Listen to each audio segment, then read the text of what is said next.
आइए दोस्तों, आज हम लोग पढ़ते हैं प्लांट्स हार्मोन्स यानी पौधों में हार्मोन्स। पौधों में हार्मोन्स का कार्य क्या होता है? तो हार्मोन्स का मतलब होता है, हार्मोन्स जो शब्द है उसका अर्थ होता है उत्तेजित करना, यानी उत्तेजित करने वाला पदार्थ। अर्थात ये तो या तो वृद्धि की जो पौधे होते हैं उनके वृद्धि को अधिक कर देता है, या फिर उनमें वृद्धि कराता है, या फिर वृद्धि को क्या करता है, रोक देता है। अर्थात जब वृद्धि कराता है तो बोल सकते हैं वृद्धि प्रवर्धक का कार्य करता है, और जब उसको वृद्धि से रोक देता है तो बोल सकते हैं वृद्धि रोधक का कार्य करता है, अर्थात वृद्धि रोधी। इस प्रकार हम कह सकते हैं कि हार्मोन दो प्रकार के होते हैं। कौन कौन से? तो एक वृद्धि प्रवर्धक और दूसरा वृद्धि रोधक। ठीक है, देख लेते हैं पादप में हार्मोन की विशेषताएं क्या होती है।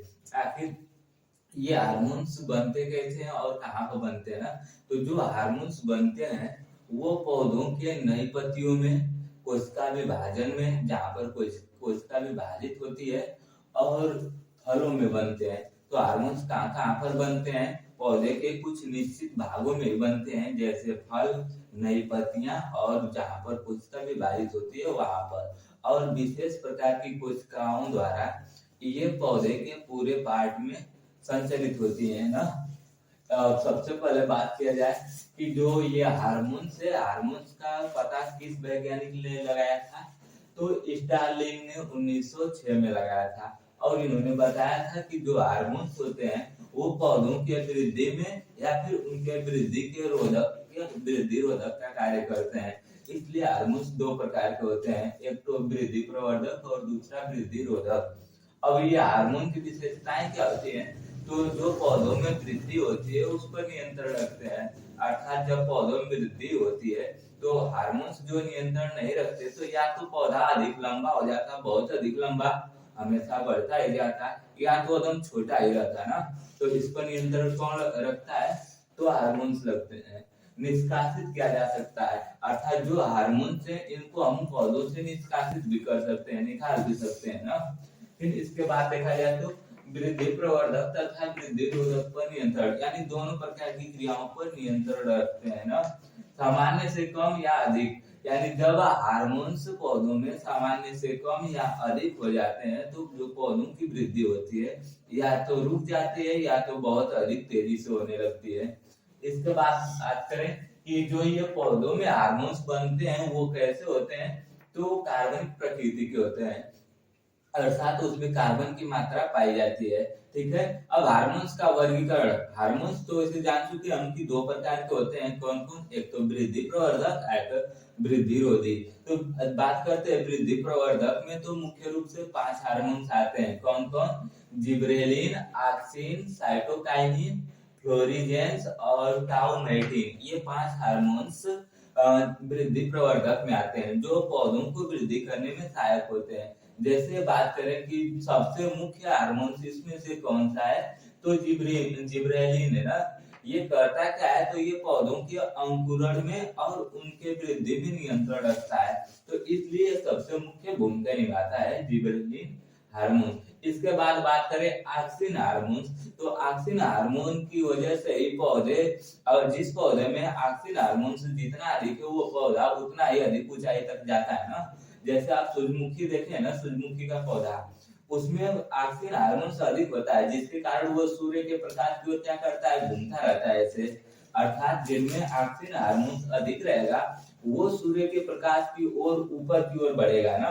हम लोग और इस क्रिया को बोलते क्या है? तो इसको बोलते हैं प्रकाशानुवर्तन। प्रकाशानुवर्तन मतलब सूर्य के प्रकाश की ओर पौधे क्या करेंगे? ग्रोथ करेंगे, बढ़ेंगे। और ये किसकी सहायता से होता है? तो ऑक्सीजन हार्मोन के। जो ऑक्सीजन हार्मोन होता है ये पौधों को तो वृद्धि करने में सहायक होता है, प्लस में जो पौधों के साथ नीचे घास और खरपतवार जमते हैं उनको नष्ट कर देता है ना। तो ये किस प्रकार से नष्ट करता है इसको आगे समझेंगे। फिर इसके बाद बात करते हैं साइटोकाइनिन। साइटोकाइनिन, साइटो का मतलब होता है कोशिका, काइनिन का मतलब विभाजन, अर्थात ये कोशिका विभाजन में सहायक होता है। कोशिका विभाजन, इससे पहले आप लोग पढ़ चुके होंगे कि किस प्रकार से कोशिका विभाजन, मतलब एक कोशिका से दूसरी कोशिका कैसे बनती है ना, उसी को बोलते हैं कोशिका विभाजन। इसके बाद बात करें फ्लोरिजेंस, फ्लोरिजेंस और फ्लावर, इन दोनों में समानता दिख रही है। इसका भी एफ से बात करें तो फ्लोरिजेंस फ्लावर। तो फ्लोरिजेंस जो हार्मोन्स होता है वो पौधों में फूलों को फूलने या खिलने के लिए अधिक प्रेरित होता है ना, या उन फूल खिलाने में सहायक होता है। जो आप लोग देखे होंगे साउथ भारत में या साउथ इंडिया में, तो वहां पर जो लड़कियां होती हैं गजला बनती है और उसके फूल अधिक खिले रहते हैं ना, तो किसके कारण फूल अधिक खिलते हैं, तो फ्लोरिजेंस हार्मोन्स के कारण। इसके बाद एक और होता है टाउमेटिन हार्मोन्स। ये टाउमेटिन हार्मोन्स क्या होता है, तो जो टाउमेटिन हार्मोन्स होते हैं वो जैसे पौधों में कोई चोट लग दी या काट दिए तो उनके घाव को भरने के काम में आते हैं। जैसे पौधों को काटते हैं तो वहां से लाशा वसा निकलने लगता है, या फिर वहां पर गांठ बन जाती है ना, तो कौन बनाता है, टाउमेटिन हार्मोन्स, यानी घाव भरने में बनाया जाता है ना। फिर इसके बाद देखिए बात करते हैं कि फिर से समरी के रूप में सुन लीजिए प्रवर्धक हार्मोन करते क्या है। तो सबसे पहला जिब्रेल, इनकी ये विशेषताएं हो गई है पादप हार्मोन की वृद्धि पर नियंत्रण रखते हैं या फिर वृद्धि रोधक पर भी नियंत्रण रखते हैं। सामान्य से कम अथवा अधिक हो जाने पर पौधों में अचानक से वृद्धि या अचानक से रोध उत्पन्न हो सकता है। ये कैसे, मतलब इसमें कैसे हार्मोन्स होते हैं, तो कार्बन प्रकृति के होते हैं। हार्मोन का वर्गीकरण कैसे किया गया है, तो हार्मोन का वर्गीकरण दो प्रकार से किया गया है, वृद्धि प्रवर्धक और वृद्धि रोधक। वृद्धि प्रवर्धक में आपके आ जाएंगे 5 हार्मोन, जिब्रेलिन, ऑक्सिन, साइटोकाइनिन, फ्लोरिजेंस और ये टाउमेटिन। टाउमेटिन क्या होता है, तो हमारे घाव को भरने में काम आता है। फ्लोरिन फूल खिलाने में सहायक होता है। साइटोकाइनिन कोशिका विभाजन में सहायक होता है। ये ऑक्सिन जो है ये पौधों को प्रकाश की ओर ले जाने में सहायक होता है, इसलिए इसको बोलते हैं प्रकाशानुवर्तन। इसके बाद जो जिब्रेलिन होता है ये हमारे या फिर कह सकते हैं पौधों का मुख्य हार्मोन्स होता है जो उनके बीजों के अंकुरण में या फिर वृद्धि में नियंत्रण रखता है।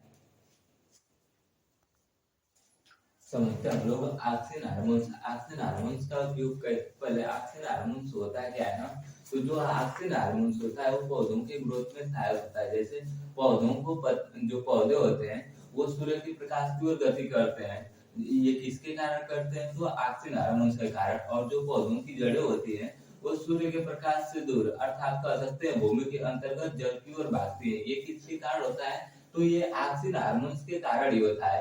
यानी इन सब क्रियाओं को हम बोल सकते हैं अनुवर्तन गतियां। अनुवर्तन गतियां मतलब क्या होता है, इसको हम बोलते हैं इंग्लिश में ट्रॉपिक मूवमेंट। यानी जो पौधा होता है प्रकाश अनुवर्तन क्रिया में ऊपर की ओर जाता है अर्थात सूर्य के प्रकाश की ओर जाता है, तथा गुरुत्वानुवर्तन क्रिया में ये पौधे की जड़ें होती है वो भूमि के अंदर जाती है ना। जो प्रकाश की ओर जाता है तो प्रकाश संश्लेषण की क्रिया करता है, और जो भूमि की ओर जाता है वो जल अवशोषण की क्रिया करता है ना। और इन दोनों क्रियाओं को मिला दिया जाए तो अनुवर्तन गतियां बन जाती हैं। तो पहला काम ये हो गया कि ये क्या करता है कि प्रकाशानुवर्तन और गुरुत्वानुवर्तन दोनों क्रियाएं करता है। दूसरा ये शीर्ष प्रभाविता यानी एपिकल डोमिनेंस। एपिकल डोमिनेंस ये क्या होता है, तो ये जो पौधों के पार्श्व में अर्थात देख लीजिए ये एक पौधा है, इसके पास में छोटी छोटी टहनियां निकलती रहती है ना, जो पौधों को अधिक ऊंचाई तक जाने नहीं देती है। तो इस जो टहनियां निकलती है अगल बगल से, इसको क्या करता है, इनके वृद्धि को रोकने के लिए ये क्या करता है, यानी उपयोगी होता है कौन, ऑक्सिन हार्मोन्स। यानी आप देखेंगे बहुत सारे पौधे ऐसे होते हैं जिनके आसपास से छोटी छोटी टहनियां छोटी छोटी तो निकलती है लेकिन गिर जाती है ना नीचे। क्यों गिरते हैं, ऑक्सिन हार्मोन्स की वजह से, क्योंकि ये छोटे कलियों को गिरा देता है यानी उनके वृद्धि में रोधक होता है, और जो मेन होता है कली उसको ऊपर जाने देता है। किसके कारण, तो ये शीर्ष प्रभाविता। और शीर्ष प्रभाविता में कौन सा हार्मोन्स उपयोगी होता है, तो ऑक्सिन हार्मोन्स ना। इसके बाद कायिक जनन अर्थात जैसे हम लोग गुलाब लगाते हैं, गुलाब को काट दिया जाता है, गुलाब के लगाने की क्रिया को कायिक जनन बोलते हैं। तो अगर चाहते हैं आप कि जो गुलाब का पौधा है उसकी जड़ें जल्दी से निकल जाए, तो उसमें ऑक्सिन हार्मोन्स को या ऑक्सिन को उसके जड़ों में पोत दीजिए जहां पर दरार है ना, तो जिससे उसकी जड़ें क्या होगी, शीघ्र निकल जाएंगे और वो पौधा जल्दी से जम सकता है। फिर इसके बाद बात करें फलों के विलगन को रोकता है। आप लोग कुछ फलों को देखे होंगे या कुछ पेड़ों को जिसमें फल लग जाते हैं तो फल पकने से पहले ही गिर जाता है ना, तो फल पकने से पहले क्यों गिरता है? क्योंकि उसमें जो ऑक्सीजन हार्मोन रहता है उसकी कमी हो जाती है, जिससे फलों के जो पकने से पहले गिर जाते हैं। अगर उसमें ऑक्सीजन का छिड़काव कर दिया जाए तो वो फल फिर से क्या कर सकते हैं? पेड़ों पर रह सकते हैं, टिक सकते हैं ना। अब बात करते हैं इन ऑक्सीजन हार्मोन या फिर ऑक्सीजन का उदाहरण क्या है। तो इन जिसको हम देखिए ए के नाम से जानते हैं इस हार्मोन्स को, इसका नाम क्या है? तो इंडोल एसिटिक अम्ल, जिसको हम किसके नाम से जानते हैं?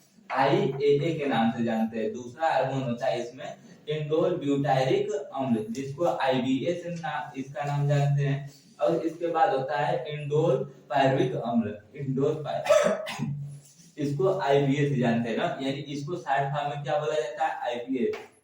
इसके बाद बात करें कि अभी हमने आपको बताया कि जो ऑक्सीजन हार्मोन रहता है ये पौधों के ग्रोथ के साथ साथ क्या करता है कि जो पौधों के साथ खरपतवार उगते हैं उनको नाश कर देता है, नष्ट कर देता है। इससे जैसे आप एक दवा का नाम सुने होंगे या फिर कीटनाशक का 2,4-D जो होता है वो मतलब कि जो खरपतवार उगते हैं उनके नाशक के लिए उपयोग किया जाता है ना, नष्ट करने के लिए।